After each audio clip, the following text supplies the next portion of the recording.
My name's Bill Nedwich. I'm the president of the Fort Taber Fort Rodman Military Museum and Veterans Memorial. I'd like to welcome everybody here. Today we're going to have Chuck Keneally, who is part of the Brotherhood of Tankers. Most of you, if you're from the area, have seen all of these armored vehicles around the city.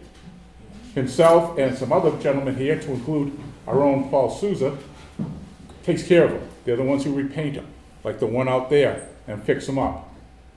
He's going to give some information about the vehicles that are in the city. So when you drive by him, you can go, oh, I know what that was all about. But if you're a relative of his or them, don't worry about it. He's told you about it 20,000 times. So again, Chuck.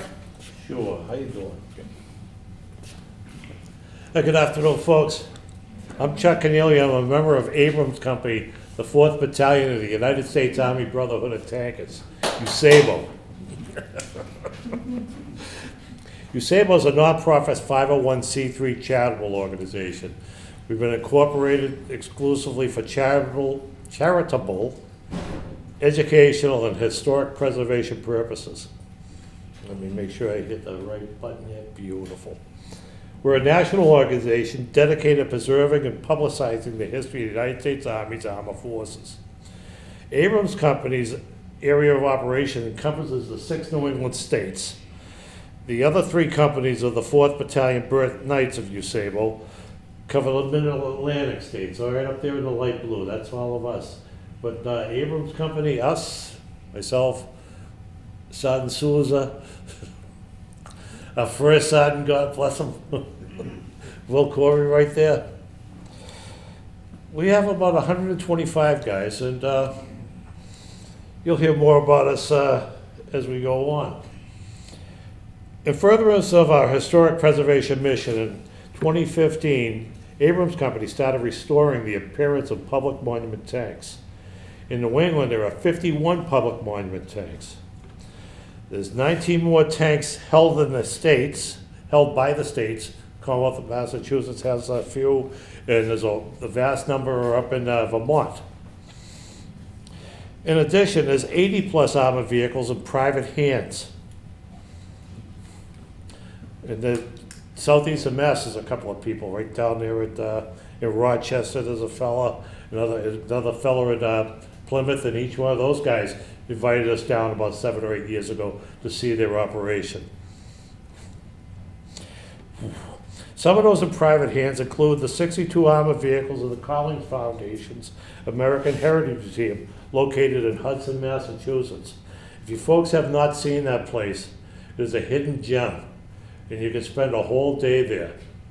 I'd say go on the website for the American Heritage Museum. 5 times a year they open up the whole campus to the, let's see how this works. Right here is the automotive barn. Looks like an 18th century barn. This right here, it's a round barn you can see. At the front of it, but it's a 3-story aircraft hangar.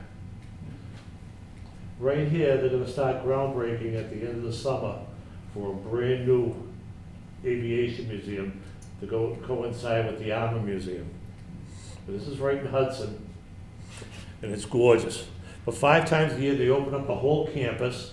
You'll be parking right out here in the nice grass lawns, pack a picnic lunch, pack some lounge chairs, just like going to a football game, your tailgates, have a nice, because it's better than standing in line to wait for the stuff off the food trucks that they normally put right there. You can go up there, you spend the whole day, and I suggest you start with the automotive collection that's right there.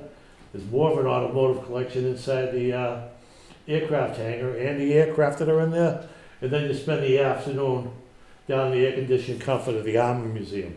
Also during those, there's different things. There's an aviation weekend. There's also a automotive weekend, and then there's also a tank weekend. There's 2 tank weekends. Not to count out the Battle of the Airfield, where they have reenactors. There's the Axis guys, the Japanese and Nazis up here, and then you got all the Commonwealth troops down here, and they fight back and forth up and down the airfield. It's great. The firefights are very spirited. And I'm here to tell you, there's big, huge crowds form up to watch this stuff. But if you get a chance, it's right in Hudson, Massachusetts. It's not far away from here at all. Right up 495 and you're there. Abrams Company helped the American Heritage Museum open up their museum. And so far, we've restored 23 of the vehicles for them. Aside from the additional commitment for the Collins Foundation, in the past 10 years, Abrams Company has restored 19 of the 51 public monument tanks in New England. We've done one in Maine, up at Augusta, all 3 that are in New Hampshire, 11 of the 17 that are in Massachusetts, and we've completed 3 that are in Connecticut. And we've also done the only tank that's in the great state of Rhode Island and Providence Plantations. That's our portfolio so far. This year, we're coming back to the 3 that we started in 2016. We're going to redo all 3. That's our plan for this summer. Plus, we'll do an additional one up in Biddeford, Maine, up in Lewiston. The city of New Bedford is unique in that you are in possession of 3 public monument tanks. You are the only town in the 6 New England states that has 3 on display.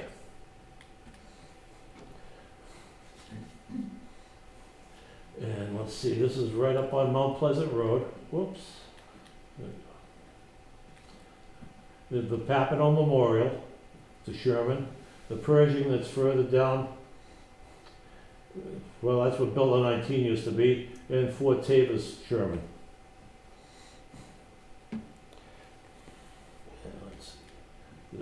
Here we go. Our first project tank completed in 2015 at our Veterans Post in Eastern Massachusetts. At the request of the Fort Tabor Fort Robin Museum in 2016, Fort Tabor's tank became the second monument restoration that we started.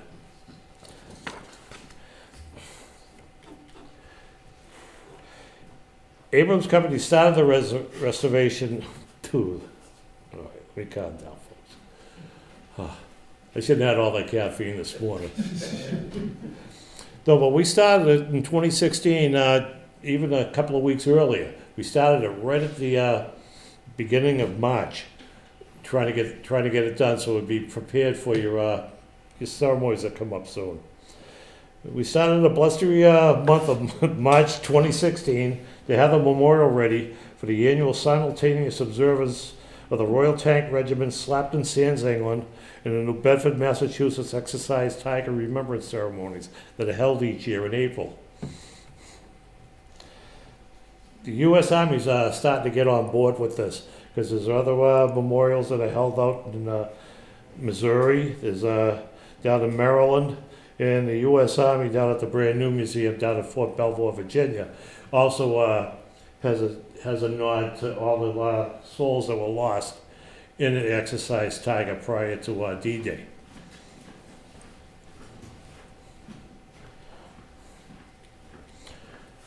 Well, we started taking down all the loose and scabbing paint. That took a lot. That took a lot of work to do. We were preparing the artifact for an overall coat of primer, and the coat of paint in the proper shade that it came from the factory in 1945. We had this just before Easter weekend back in 2016. It was all covered brown. It looked like it should have been in an Easter basket. It looked like a chocolate tank. It was beautiful.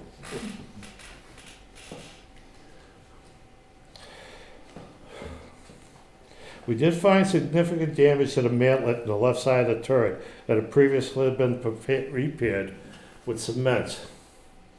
That repair was failing. We're trying to find, that's a hole punch in the side of the turret. That's the front mantlet where the gun is. During tank ammunition testing in the early 70s at Camp Edwards, the military department of the Commonwealth of Massachusetts had leased the southeast side ranges, the long fire tank ranges, the Juliet ranges, 1, 2, 3, J1, 2, and 3, to Hess Eaton, Thiokol, and also Teradyne. And they were doing ammunition testing. And somebody drove a, right around, this is all an inch worth of armor that was spalled off. That's the original board, and it's still hung on nice. So we left that on there instead of trying to dig it all out. The round went in through the mantlet, went down, hit the breech, and then ricocheted off the breech and came out the left side of the turret. I hate when that happens. And that was right here. There's a punch, we got the punch out that was filled with mortar, and it's a perfect thing where the armor went, and it's somewhere in the back room of the thing. But this shows you how thick the armor is. And the round glanced and went flying out that way. There's also a bunch of other small pucker holes there. And when it hit there, it also scabbed up the side of the guard for the gun and destroyed the gun. It was hit with a regular M60 tank, 105 millimeter tungsten carbide slug, Sabo round, flying straight down, 1,500 meters per second, right through, right in, right out. It was just proof in the first tank that they had to play with was this one.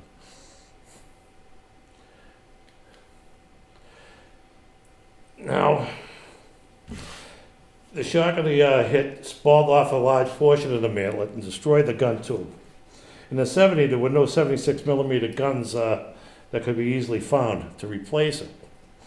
But what they had was the Navy was scrapping much of its worn out Cold War fleet. And they had row upon row of no longer needed twin gun 3-inch 50 caliber rapid fire anti-aircraft Mark 34 gun mounts. Just row upon row of them. So they had tons of the guns. And those are the guns right there. The gun barrel is a close replacement to the original. It is very close in diameter and it's close in length. The gun has a flared muzzle. And the Army's M1 76 millimeter gun had either a straight, threaded protected, or a muzzle brake version, but not flared. The Naval 3-inch 50 Mark 22 gun is approximately the same length, same diameter, and has a flared muzzle. There's also evidence of the retention bolts right about there to hold the retention spring that the Navy used. We repaired the mantlet and the turret punch out with fiberglass and Bondo.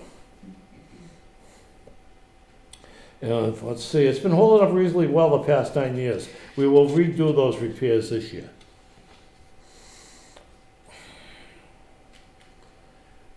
We got the tank primed before Easter, and this was a difficult project. As you can tell with the winds coming off the bay, there was one damn day where we were trying to prime it, and Will Corey, we're all kind of stout fellas. We had a dozen guys like us, 2 up on ladders, and everybody else trying to hold the damn tops down, and we're getting blown away because it's holding like a sail, just so we could have our painter not have paint blowing his paint all over the place, so we could get it on the vehicle.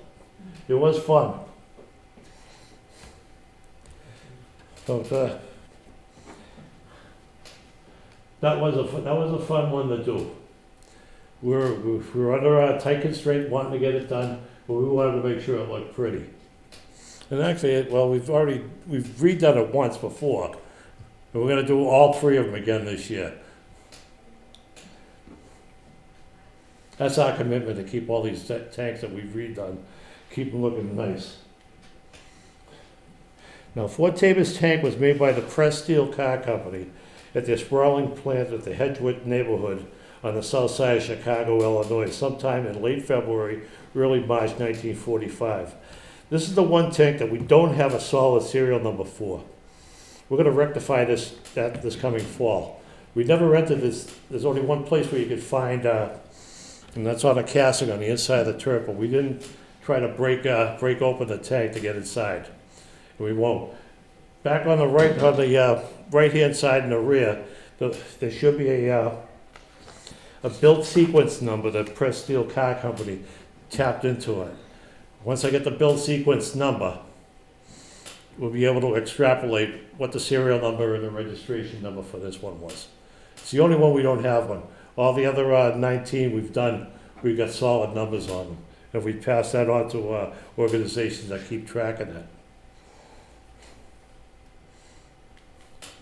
The large late war turret was designed for the 76 millimeter gun, and it was cast by the Union Steel Corporation in Chicago, Illinois. It has a commander's all-around vision hatch. It's got an oval loader's hatch, which is missing, but it's covered up with a nice thick piece of steel that's welded down. All the rest of the fittings on the top of the turret are all gone. They're all been removed. The hull was poured at the, holy shoot. The one thing the tank still has, and you'll find it, you'll see it right over there. It's a round protuberance. It's the mortar. There was a smoke mortar inside there, right there where the loader station was. See, it was a gunfire. This still has it. Excuse me. In 1945, the Ordnance Department decreed that they had to eliminate. Oops. I hate when that happens. They had to eliminate that, so they took them out and they filled it up with stainless steel weld and grinded it flat. All tanks that, because nobody liked it, was right in there where the loader had to work and feeding the gun, and also where the machine gun was. And they'd be using that machine gun a lot more than they would that. The loader needed plenty of room so he can get in there and work it without busting his face up every time he went down to work the machine gun. So they directed that they all be removed. This was something that the British had asked for in the early design of the tank, and they were very satisfied with it, but our tankers didn't like it. So it was removed. Even all the tanks that went through depot rebuild, and depot rebuild for this type of tank, the M483, was done up at the Watertown Arsenal. They did about 500 of those. They rebuilt them during the war emergency in 1950. They pull them out and fill that damn thing right up, and so this one never had a depot rebuild. That's the way it looks as it came from the factory.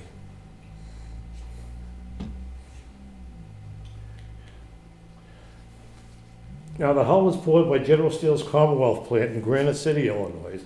It has the large hatches. The angle on the front was moved forward to 45 degrees, so there would be more room on the top of the hull to put the larger hatches on. The one down on Mount Pleasant Street, the Papineau Memorial, still has the early narrow ones. And the problem was, guys trying to get out of it in a hurry. You gotta come out. Everybody's busting shoulders trying to get out of the damn thing when their pants were on fire inside the tank. So that's why they went with the larger hatch, and just pops open and you just dive right out. And actually, it's narrow hatches. I can't get even out of them anymore. I'm a hatch plug of those narrow hatches now. Oh, this ain't working. But the larger hatch, oh yeah, right in and out I go. I'm a happy camper.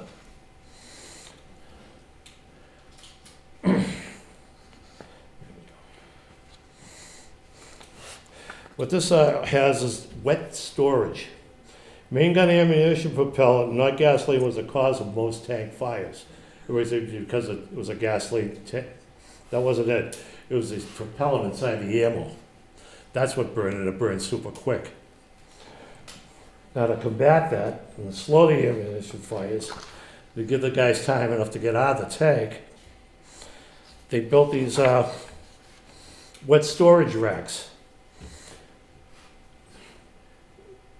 They're sitting in boxes.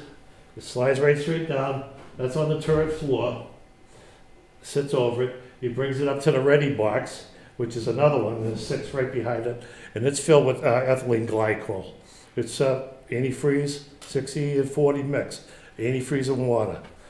The wet storage arrangement cut down on a dozen rounds that could be carried on board the tank, but it also made it that much safer for all the crews. Because that's what kills everybody. We're trying to, when we go to nail a tank, we're trying to drive around through and touch off the interior ammo to kill the crew. And it works.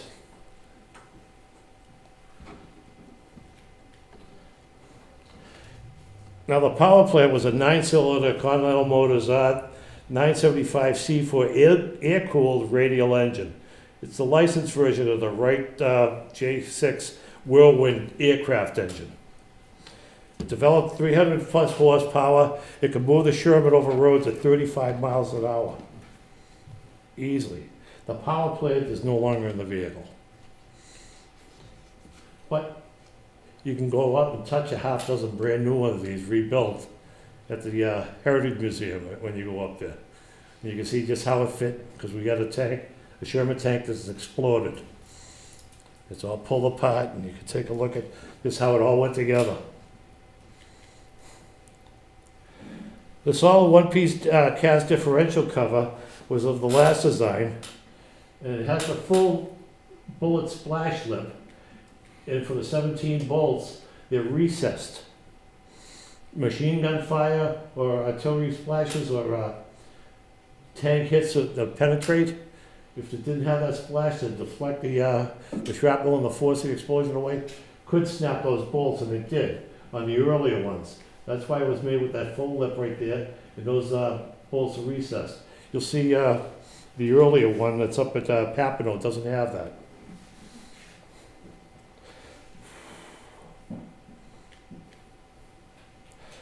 Now the tank has a late war horizontal Volvo spring suspension system, the HVSS. Compared to the vertical Volvo, the VVSS, which it replaced, the HVSS is heavier and stronger, and it allows for more road wheel travel and ease in changing all the individual road wheels. It's easier just to pick it up, and just with hand tools. Those guys would be taking them off, we'd be swapping them out.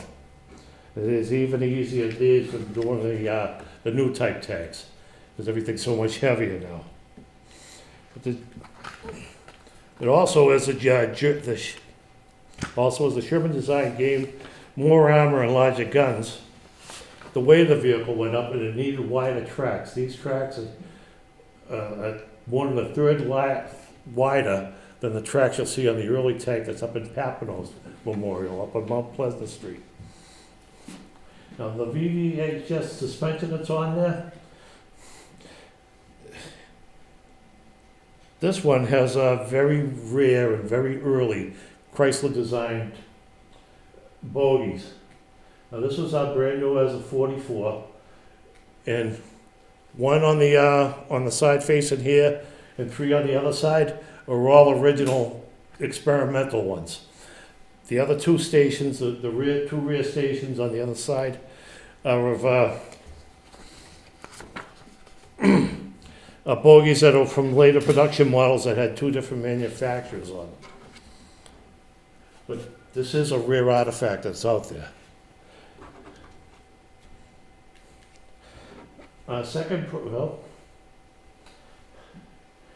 We made it. That was a beautiful ceremony. It was the best day we had all year. It was nice. It had a beautiful crowd out there. And we've been back a number of years while they stopped having COVID, but we were all there. And there's all the cast of characters. There's the first one right there.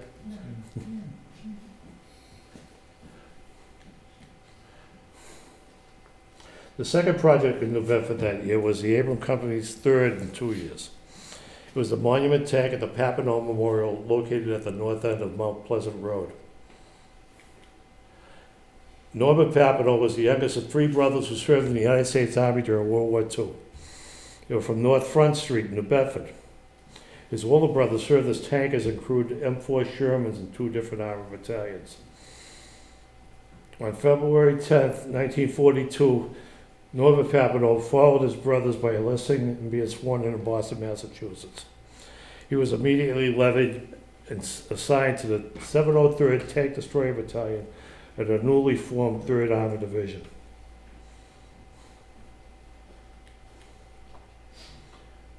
Yeah, just before we started, this was when the movie Fury came out, and we couldn't help ourselves. We made up a picture of all of us. And it made a sensation on the internet. Which is the real one? They have some fun. Well, let's go back. These are the real tankers. These are the actors.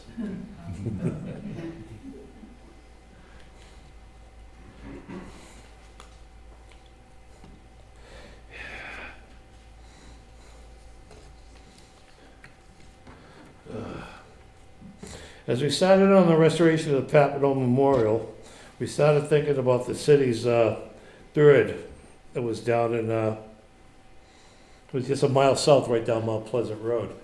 And we kept driving by it. We'd work on that. We'd drive down to the bowling alley to sit at the lounge and talk about what we did during the day and have a cold beer. We got to do that one. We've already done two. Well, we started plotting. But first things first.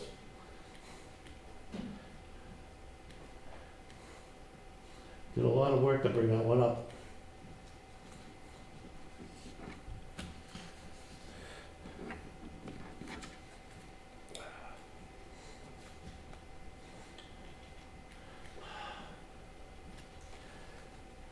Now the Sherman was built by 10 different manufacturers in the United States. Alco, American Locomotive up in Schenectady, the Baldwin Locomotive Works in Eddystone, Pennsylvania. Chrysler ran the Detroit Tank Arsenal. Federal Machine and Welder in Warren, Ohio, built a whole bunch. General Motors Fisher Body Division ran the Grand Blanc Tank Arsenal, which actually outproduced the Detroit Tank Arsenal during World War II. Ford Motor Company built 1,600 of M4s before they stopped. They continued making castings for other companies. They continued making armor for other companies. The Lima Locomotive Works in Lima, Ohio, that was where they built the M1 tank. 40 years later, they took that whole area out of mothballs, rebuilt the place, and built the M1 tanks in there. Pacific Star Car and Foundry out in Renton, Washington. Press Steel Company in Hedgeworth, Illinois. Pullman Standard Car Company out in Hammond, Indiana. They all made great ones. And also, there were just 140 Shermans that were made up at the Montreal Locomotive Works in Quebec, Canada. They made their own.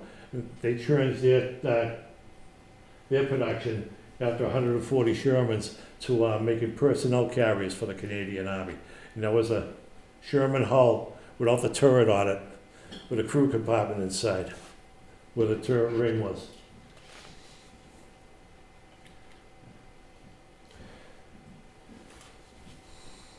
The Papineau Memorial was the 48th of 1,690 Sherman tanks produced by the Ford Motor Company between the late 1942 and the late September 1943. Ours rolled off the assembly line at the sprawling Fort Highland Park, Michigan plant in the first week of July 1942. The parts of the hull, engine, drivetrain, and suspension were made by Ford. Ford Motor Company poured armor castings for hull fittings, the bow machine gun housings, the driver's hatches, the castings for those, and all the VVS suspension components. They also rolled all their own armor plate at their massive River Rouge complex. It's a very early example of the Sherman design. The tank also shows features of the early 1940s Bowen McLaughlin York, the BMY rebuild. BMY is still an armor producer to this day in Pennsylvania. But during the Korean War emergency, they took almost 400 of these that were still left out of the 1600 and rebuilt them to fill up the ranks of the National Guard units that were being stood up, and also a whole bunch of tanks went overseas to all our allies, because we also had to build up all the free world's armies.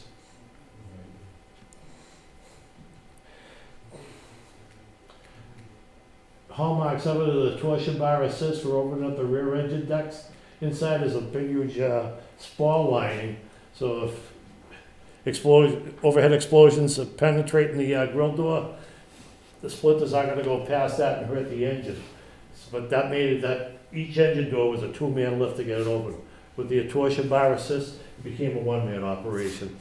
Saving a lot of tankers bad backs and mashed hands and the other whoops. In the tank exterior shoes and also the all-around vision block added onto this was indicative of the 1950s rebuild.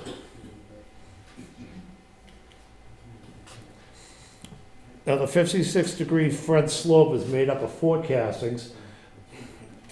The large early antenna mount, single piece plate, and the bow gun, the 2 small hatches with the integral direct vision ports, 4 pieces of rolled homogeneous armor plate. This is all mited and beveled, just like fine furniture, and all put together with stainless steel weld. It took many man hours to put this together.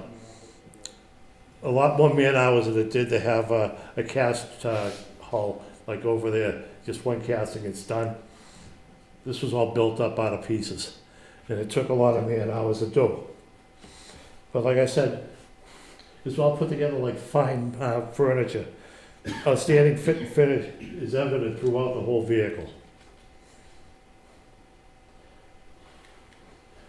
Now this is up at the Papano Memorial. Those direct vision ports with a ballistic weakness and were ordered welded shut. The gunners would rely on the swivel periscope hatch that was on the top to look out from then on. But you can see that's just one thin piece of metal. It's not even a 1/4 inch thick with a slit across it. What they would do is the Papano one never got the World War II modifications for it, which would have been, this is laid down where you'll see it's laid down, it's all welded across, and they put a piece of armor plate to the top of right here. They call them hatch guards. And it was a piece of armor plate about 2 inches thick that went over there, welded at the top, welded at the bottom to protect that ballistic weakness. Because you can see this is where a shot trap would be, catching a round coming in from another tank.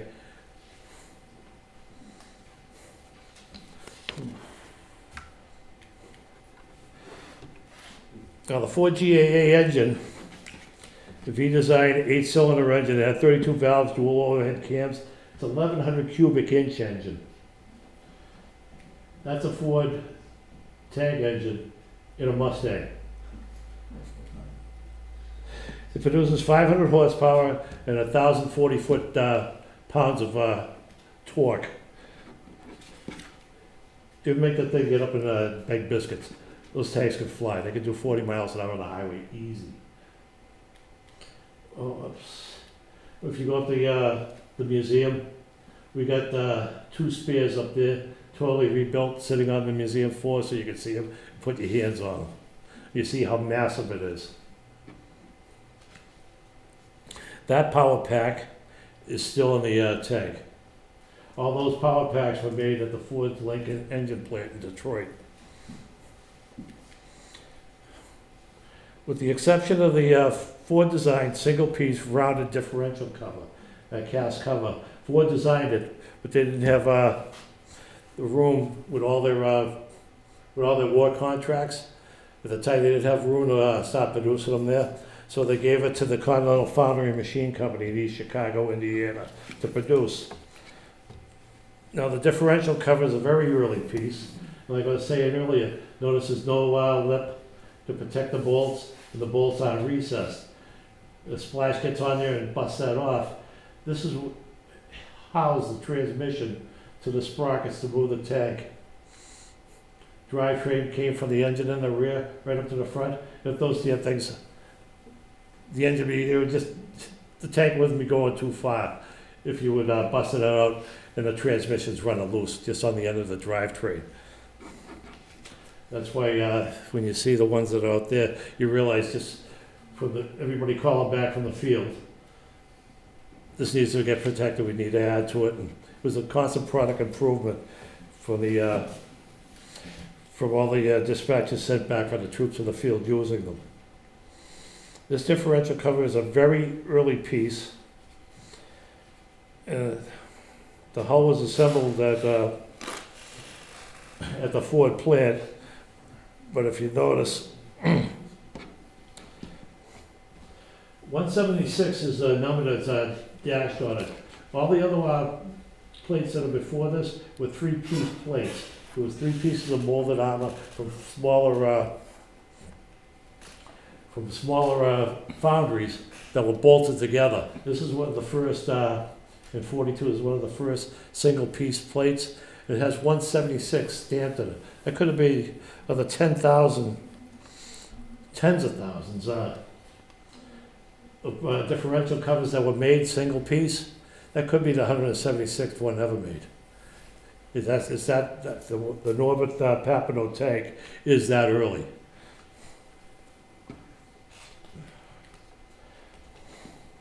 Now the Ford built vertical bullet suspension. You can see it. The track is much narrower.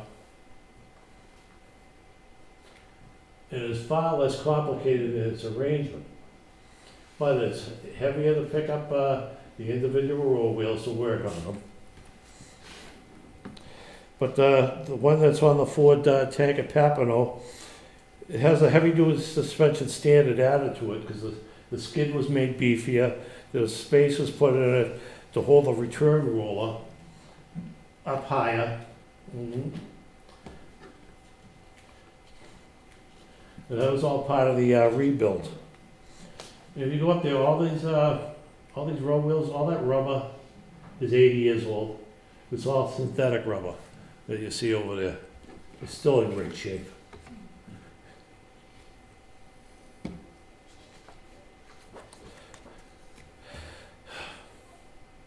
This is a sad part.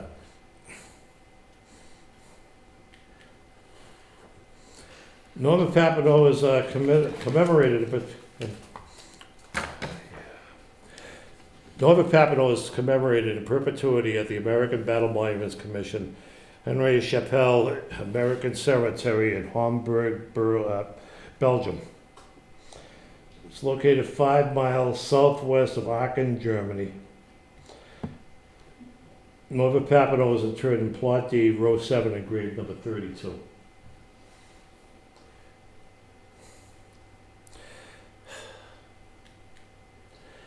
Members of the Papineau community, the Papineau family, still live in New Bedford. The little niece who rode the monument tank with her uncles from the railhead to the park is now the matriarch of the family. Norbert Papineau's 2 brothers from the railhead at the depot boarded that vehicle, drove it through the city of New Bedford, put it right up on the pedestal there, and left it there.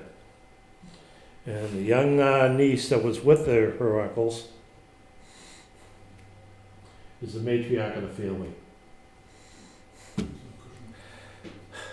Her children fondly remember playing on the tank as they grew up.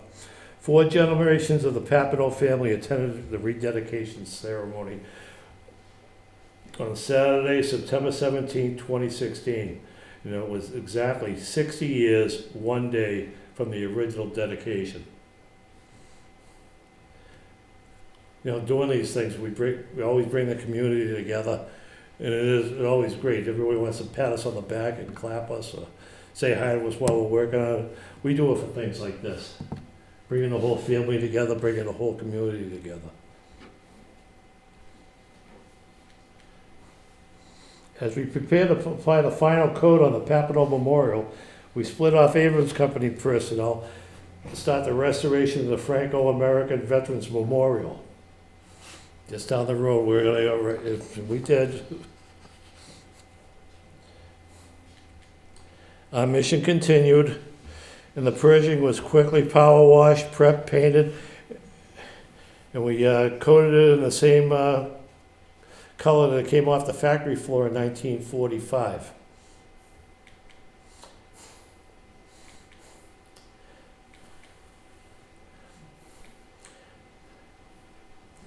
We had fun doing that one.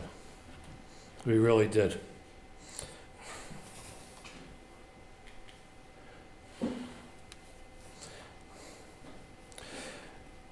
We found that the tank interior had been gutted with the engine removed. All the fittings and systems on the turret and hull were gone.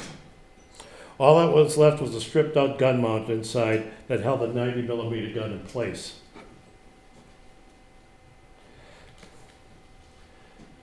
The turret had been cleared of its distinctive right side external storage rack. And also on the rear, the caliber 50 machine gun travel hardware was all removed from it. The travel hardware you can see on the back of the Papano tank that's down there at the end of Mount Pleasant Road. On the turret road, the missing loader's hatch was plated over, as were the periscope and the antenna openings. The rear of the hull was stripped clean of all fittings and mounts. It showed evidence of the toe pintle storage bracket, the top center engine exhaust mount, and the clip locations for the steel toe cable serpentine storage. You had to wrap that big log thing, they had to wrap it all around so it would all sit right on the back engine plate. They replicated the side fenders and the sponsons and the sponson lids out of a heavy gauge steel. The rear deck had been plated over with an even heavier gauge of steel to close it off from the weather. Quality workmanship was applied to make this tank a secure monument. Nice people that did it, they did a great job. The Franco-American Memorial is an M26 General Pershing, and it was one of 1,300 built by the Fisher Body Division at the Grand Blanc, Michigan Arsenal. It was built under the 1944 purchase order, and the vehicle serial number is 922, and the registration number is 30127668. And they completed building that in June of 1945, the month after the war was done in Europe.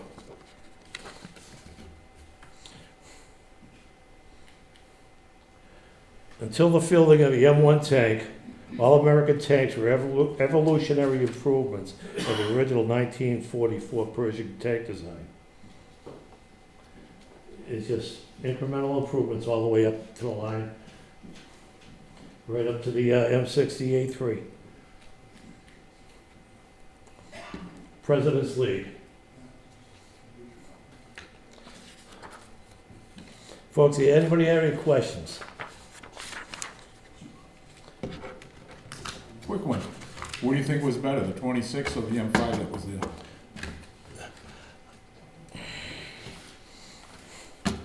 We didn't want to touch that because we once went looking. We know of one person who knows how that worked, how that drug deal I'm just worked. saying, which one do you think was a better tank? Oh! That baby right there. I've seen the M5 up close. I lived here all my life. Oh, I hear you. I think the M5 was a much better display than that is. Well, it is very old, and it's... The Wright Museum made a deal with the city of New Bedford decades ago. The Stewart tank that they swapped that for, that tank right there was used, that's why it's gutted. And they fabricated everything to make it look like a monument tank, and it doesn't, looks like it's all whole sitting there. But all the parts that are inside it were used to rebuild one of the 12 from the Pershing mission at the end of the war. There were 4 of those at the bridgehead of Remagen, tearing the place up. It's right at the end of the war. And one that was at there is in the Wolfsboro Museum up in New Hampshire. And that's a runner. And they used the parts of that and another one to make it run. And from the third one, all the other parts that were left were put on that. And they built the sponsons. They built the back deck on it and closed it all off. And actually, they took off that exterior just to make kids are going to get up there to remove tripping hazards. They try to make it as safe as possible because they know the kids are going to be on it. And you can see the Stewart that he's talking about because it's poking. It's at the museum when they moved from Massachusetts up to New Hampshire. On the brick wall, they got the brick wall down and a pile of brick there. And New Bedford's original Stewart was sitting up there. We tried asking in 2016, and everybody up there, they were playing dummy up, and I've only been here 10 years. I don't know. I just don't know why the city got rid of that 5. That M5 was nice. Yeah, but that damn thing sits out just a little bit more. But I believe the way it was presented, I believe the way they said, this Pershing is a better tank than that. It is a better tank as a tank, as far as the tank goes. But it's not a better historical waterfront than. We're gonna be looking to go up there this year, and also, aside from doing Lewiston, Maine, the 60, Yeah. we're gonna go up there I and know help where the it's at. Wright I mean, I have Museum. a place up in New The Hampshire. guy but who it's- did the work on this tank, Because what they have is, doing all the work at the American Heritage Museum. the suspension and the track that are on that tank that's up at Wolfsboro is starting to come apart. All that vulcanized rubber, you get laminar separation off the road wheels of all the rubber, and the rubber's coming off the track cell. So, and that's, If you ever want to see, Chuck, if you ever want to see, look up the Battle of Cologne, and you see one of those tanks. oh Oh, yeah, Clarence Moyer. I served 13 years in Germany. oh yeah. And I'm a big history nut. And so I know exactly the Battle of Cologne where the M1, I mean the Tiger tank and the Oh, yeah. M26 had their duel. But I'm not saying the tank per se. I'm saying that tank compared to the M5 that was there. I always thought the M5 was a much nicer tank. Well, the real kicker was it was that 90 millimeter gun with its ammo could destroy Tigers, Oh, I understand Panthers, that. everything that they had, and everything the Soviets had until 1954 when the Soviets came up with the T-54. Right. But In I addition- understand that, but I was just talking about those particular tanks.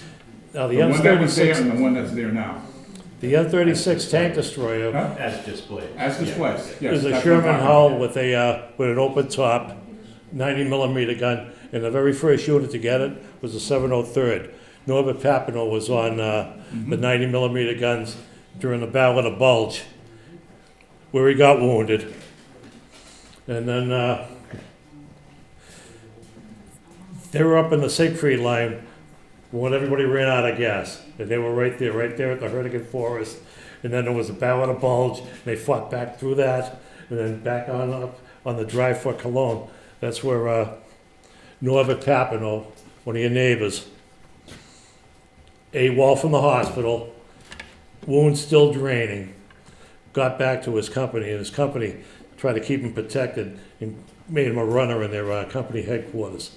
And that's where he was killed in that artillery round that hit the headquarters in Berendorf in Germany. I got a black notebook back there, and please put down your name and your email address. And tonight I'll send you a PDF file of the finding reports we've done for each of the 3 tanks here. And the one for Tabor also has the Exercise Tiger story. Norbert Papineau has his story and the story of the 3rd Army Division and their fight through Germany. And also it also has the the story of the 12 tanks of these that were pushed across, and that's an interesting story in itself, pushed across against the High Command's orders. We got because the troops were clamoring for them. They were tired of getting drilled by tigers and stuff, waiting in ambush for them. They sent those damn things over there. They did a good account for themselves. Folks, thank you very much for putting up with my ramblings. Are there any Sherman tanks left that are still running? Actually, there's 5 daily drivers up at the American Heritage Museum. Oh, yeah. You look there, you can see, when you go online, you can even order a tank ride on them, or you can order a quick class and they'll let you go out there and ride around and drive one. Wow. But I mean, the armor there, I mean, she mentioned what runs at that museum. Oh, yeah, here's the thing, when you go to that American Heritage Museum, when you go in there and you see everything that's there, understand, all the aircraft can fly. Not that they're gonna spend $10 million for the airworthiness certificates for the federal government for all of them. But the other thing is, out of all those armored vehicles you see down there, like the landing craft, the Navy landing craft that was manned by a Coast Guard crew on D-Day on Omaha Beach that day, that drives. Wow. All the vehicles that are in there, there's only 5 that don't run. And that includes the Hartford Buick sticking out of the wall. It looks like it's coming off the assembly line. Awesome. And I'll give you a clue on the next one. The other one is the Russian T-34 that catches on fire and blows up. We put a boiler inside that damn thing. And we took the engine out of that. We got another Soviet vehicle running with it. But this is a gem. Southern Massachusetts. This is gorgeous here. What they have here. And you want to get flabbergasted for stuff, because you can walk up, you can touch these things. And that's the thing with the American Heritage Museum. You can walk right up, you can touch those tanks. All right, well, Didn't mean to offend you. No. But please, give me your names and your addresses, and I'll send you off Okay. the copies of those. all right. I would like to thank you, Chuck, for coming in. Oh, no, I was glad to be And- here. Oh, for God's sakes. And who else is here from the Brotherhood of Tankers? Okay, if you could guys come up here. We'll be back. I know. We're coming back. We're gonna redo all 3 of What I'm these. giving these gentlemen is our coin, but this is a special coin. Limited edition. This is our 20th anniversary coin. Okay, and this is for the work that you've done for us. Thank you. So, and again, I'll probably see you back here because being president, somebody will be calling me up going, there's people climbing on the tank. Well, of course. Oh,